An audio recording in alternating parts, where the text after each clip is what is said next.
Hello, I'm Austin the Brimstone, and today we're talking all toys Shrek the Third.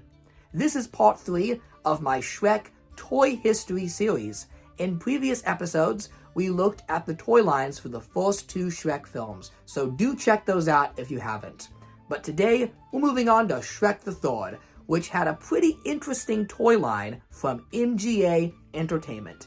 Yes, another company would take a shot at Shrek toys, and they would try something very different. Who is MGA Entertainment? Well, you'd be surprised to know, but they're actually the largest independent toy company in the world.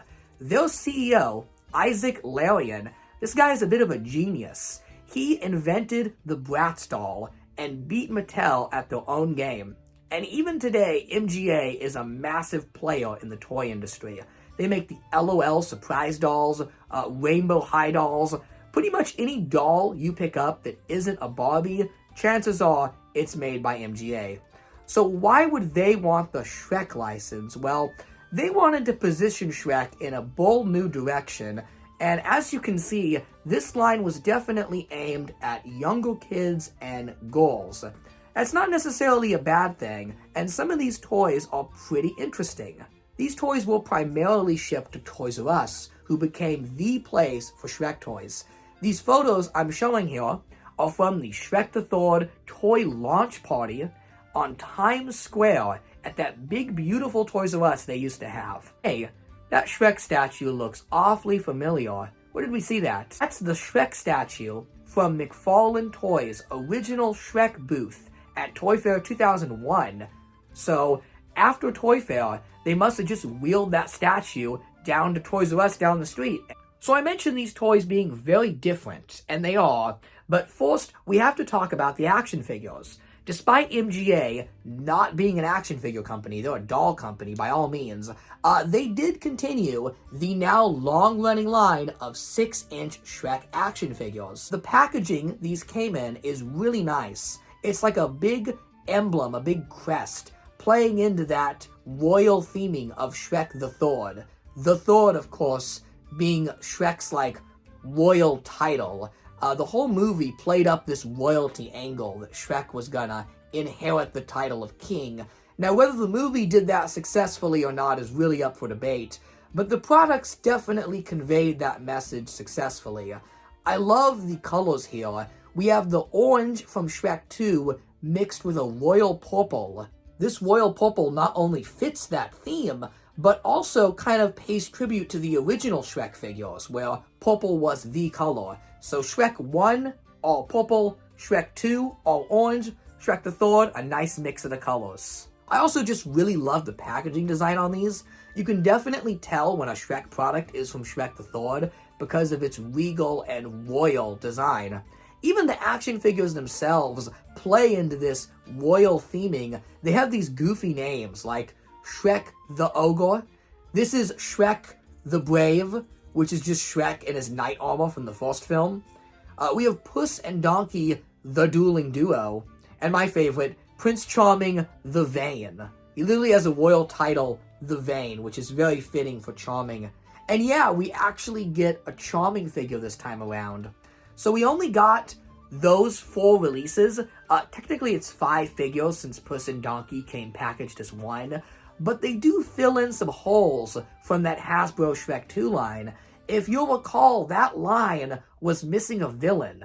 We didn't have any bad guys, and Prince Charming was the obvious choice that Hasbro didn't make. MGA corrected that and gave us a nice Charming figure. He is in his Shrek 2 outfit and not his Shrek the Third outfit, which I think is funny. It's almost like these figures are an extension of the Shrek 2 line, or trying to make up for Hasbro's efforts. None of these figures specifically are from Shrek the Third. I guess we were spared by not having a slot here wasted on Artie, since nobody would have bought that figure. Let's be real, he wasn't exactly the most popular new character. So we only got these 5, and how are they? Well, they're pretty fantastic. You can see by Shrek the Brave here that the detail is there. Look at his knight armor, and check out the paint wash on that. It looks like aged armor. Even his ogre skin, it has a very light olive pigment, that looks closer to Shrek on screen than even the McFarlane figures, and just all around, the detail is here. This is a fantastic premium action figure that is a huge step up from Hasbro's previous efforts. Definitely a spiritual successor to the McFarlane figures. And they did improve on these McFarlane figures in one critical way, and that is with articulation. It's not perfect, but the movement is improved. We have some ball-jointed shoulders, we have some hinges on the elbows and knees, so a lot more articulation than what McFarlane offered. The only way these figures are really a downgrade from McFarlane is the sculpt. Something about Shrek just looks off. Especially the regular Shrek figure. I'm just not feeling that head sculpt. But even his proportions are just not correct. Shrek is way too short, and he's way too wide. I know Shrek's a chunky dude, but this guy just looks like he went to town on Big Macs. But even with the inconsistencies of the sculpting, it is a very unique Shrek figure, and even though the majority of these figures are just remakes of figures that McFarlane and Hasbro already made, they are unique enough that you'll want to add them to your collection. The Puss and Donkey set is definitely an upgrade. I don't own this set, unfortunately, but I have seen them, and they are pretty great.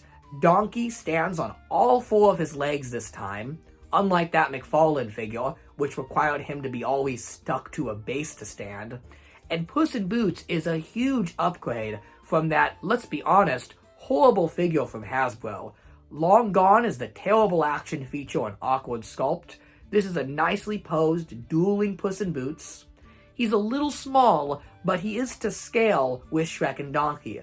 So if you ever wanted a correctly scaled Puss in Boots that's actually sized like a house cat, this is the one to pick up. The final figure on the line was Prince Charming, definitely the highlight of this collection. I for sure wanted to add Charming to my Shrek shelf, but you'd be surprised how tough this figure is to get.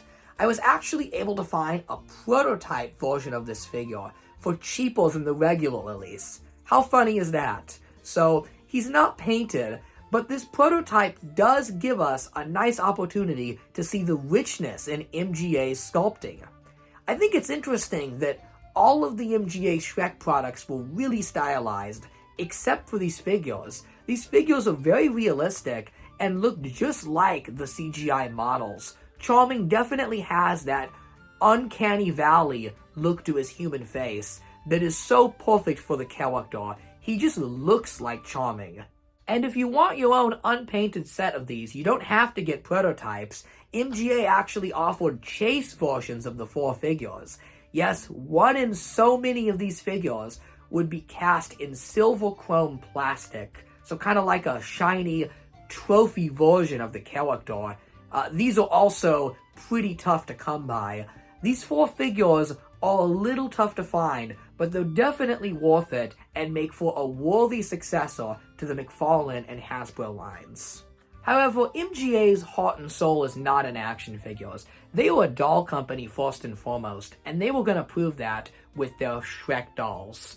So we have the princess dolls here, and a big subplot of Shrek the Third was the kind of princess team that Fiona formed. It was Fiona, Snow White, Rapunzel, Cinderella, and Sleeping Beauty, and Queen Lillian, and they kind of broke out of Prince Charming's castle.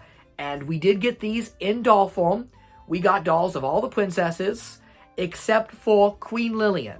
Kind of a shame they left Lillian out, but we got all the princesses, and these are nicely boxed MGA dolls. I like the bright pink packaging, and they have kicking, so they're all displayed with their leg up. And I have a loose one of these dolls here, and you can see the body they're on is very unique. The legs are really loose, and that's not due to aging. That's by design. They wanted these to have loose legs so they could kick, kind of like Fiona did in the first film, and have karate moves. They even have Shrek tattoos on their arms, so these girls are tatted up. I'm surprised they got away with this. It's even advertised on the box, because tattoos on dolls was kind of a hot button issue in the 2000s. I know Mattel got into trouble for doing it with Barbie a couple times. But Shrek's a little edgy. They were able to get away with these tatted up princess girls. And they came in these big dresses, but they advertised the fact that you were supposed to remove the dress and put them in these sweats, and then just have them with their painted on sports bra here that's kind of falling apart, and have them in their action outfits. And I'll be frank, I think the sweatpant outfits look a little better than the dresses, because if you look at these dresses, they don't exactly look like the ones from the movie. Actually, all of these princess dolls look really off-model. I know toys are made before the movie goes into production, but these really don't look like the ones seen in the film. Even Fiona is based off of her first movie appearance in the green dress, as opposed to the blue dress from Shrek the Third. So I think it's unfortunate, and as a result, even though these dolls are nicely constructed, they're nicely packaged, they don't look like Shrek characters, and they didn't sell too well, and I think that may be why. Fiona does have an extra gimmick. She not only has karate moves, but also an ogre transformation. So let's transform her. And there she is. There's Ogre Fiona. So yeah, this doesn't look great. To be fair, mine is not in the best condition. Her hair looks a little rough despite my best doll rehabilitation efforts. And she is missing her ogre hands. So this doll came with big rubber hands you'd stick on. But even with those hands, I don't think this makes for a very convincing Fiona doll. I really think it's a shame that MGA did not create a curvy buck for Ogre Fiona. Instead, she just uses the regular princess doll buck here, which is not plus size like Fiona. So we end up with this situation where the head is a lot bigger than the body, and she looks almost like a theme park mascot. It looks pretty ridiculous. I know these dolls have their fans, and I do appreciate the fact that they exist. They're definitely Shrek fashion dolls. I even like how they wanted to highlight that Shrek tattoo on the arm so much. All of the dresses have a cut in the sleeve that shows off the tattoo. So that's pretty neat. They wanted to let you know these were the Shrek princesses. But they all just look a little off-model. And upon doing my research, I did find another MGA doll line called, I have my paper here, my research on Shrek the Third toys. And this MGA doll line was called MGA Storytime. This came out a year previously, in 2006. And do these dolls look a little familiar to you? Call me crazy, but I think the MGA Storytime line was kind of turned into the Shrek Princess line. That is, the Shrek Princess line was not made from the ground up, but built off of an existing line. Now, these Storytime Princess dolls, they don't have the Shrek tattoos, obviously, and I would imagine their legs are a little different, as they don't need to have loose legs for karate kicking. But look at the face. They definitely look similar, like they were made from the same tooling. I think if MGA had made the line more focused on Fiona and given us a real Ogre Fiona doll, the line may have sold better. These princess dolls are not bad, but most little girls already had the Disney princess dolls. I mean, 2007 was like the absolute height of the Disney princess craze, right? There were so many dolls at that point, and I just don't see a lot of kids begging their parents to have another Snow White doll or another Cinderella, this one being a bootleg version, essentially, not the Disney version. A lot of kids probably just want to mix Fiona into their Disney princess collection. So if I had been in charge of this line, I would have made it more Fiona-centric. You could have made Fiona in her human and ogre forms. You could have done outfit packs of the Far, Far Away ball gown she wears in Shrek 2, the honeymoon dress from the opening of the movie. There's really a lot of potential for a Shrek doll line. I don't think it's a bad idea by any means, but the execution here definitely leaves a lot to be desired. MGA definitely wanted to sell ogre dolls, and that's evident by their second doll line. And let's be honest, the real reason MGA wanted the Shrek license. Yes, I'm talking about ogre babies. behold, the sole reason for Shrek the Third's existence. So this movie went crazy with baby marketing. It was basically the selling point of the whole movie that you were gonna see Ogre babies. And MGA really focused their line on Ogre babies. This is where the marketing went. This is what you see the TV commercials of. They had a lot of faith in Ogre baby toys. This one here is the plush baby doll. And there was a girl and a boy plush doll. And they also made regular baby dolls, like hard plastic ones. There were also minis. There were 3 mini Ogre baby dolls. There's 2 boys and 1 girl. And these are really cute toys. They're very fun in design, and I definitely see why kids would want these. I mean, there's already baby dolls kids love that, like, puke and poop and do all sorts of gross things. And so making that baby into an ogre only seems to really upsell that kind of gross out factor of Shrek that kids like so much. I'm honestly surprised that the baby dolls play up the ogreness so much, and the fashion dolls don't. These just kind of sell themselves as bootleg Disney princesses, but the baby dolls are definitely more Shrek-like. And these, I can tell you, outsold the princess dolls 10 to 1, because you see a lot of these on the secondary market, whereas those princess dolls are really tough to find. Those princess dolls have actually become a bit of a holy grail among not only Shrek collectors, but MGA collectors as well. Yeah, putting together a full set of princess dolls, good luck. Something about Snow White, man. She is the toughest one to get. I don't know if she wasn't released widely in stores, but she's definitely rare.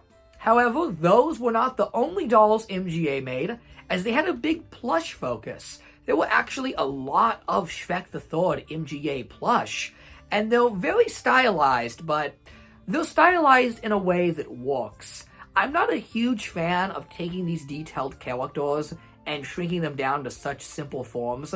I think some of the Shrek pops are a little cursed looking, but the MGA Shrek is really cute. I just like the design of him.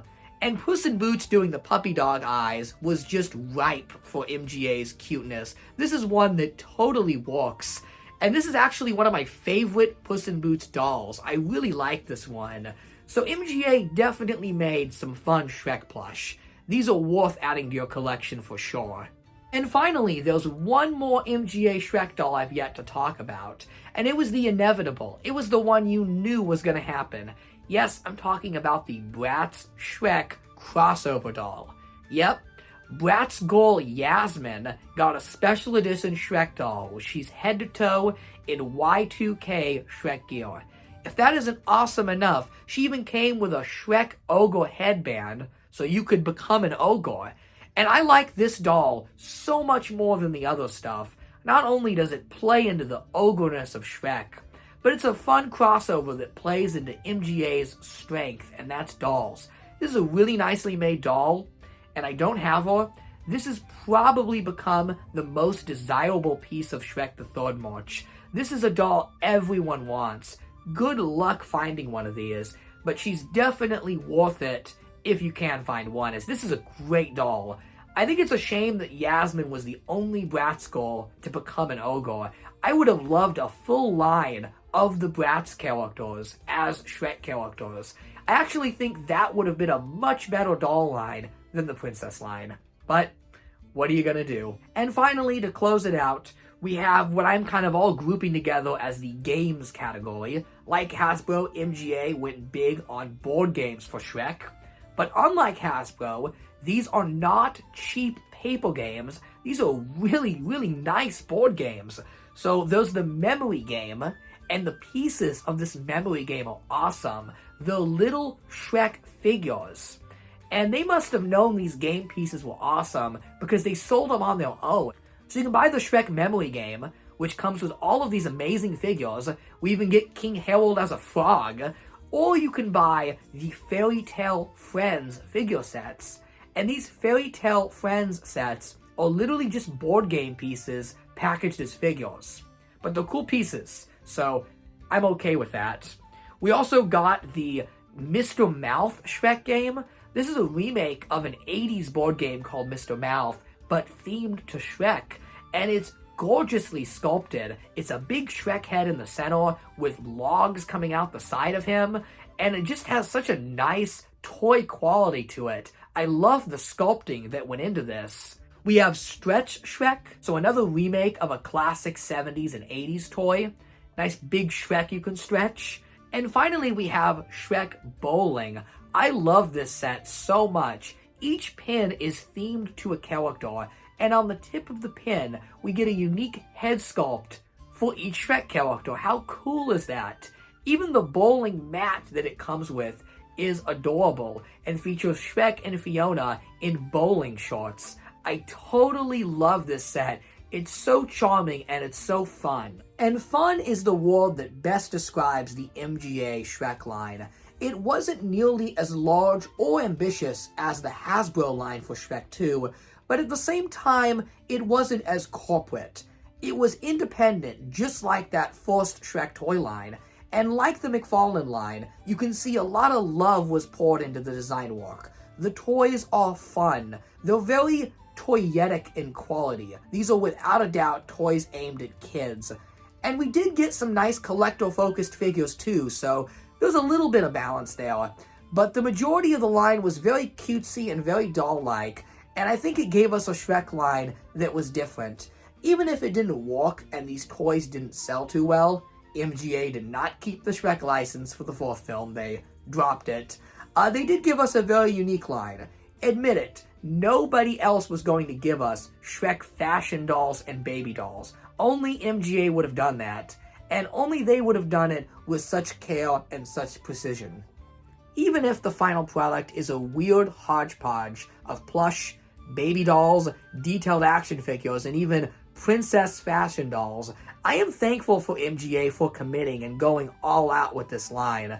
And the Shrek the Third toy line definitely has a place, a royal place, in the Shrek Toy Hall of Fame. In the next episode, we're looking at the Shrek Forever After toys, the final Shrek toy line. But as for MGA, that is all I have to say on these. Thanks for watching.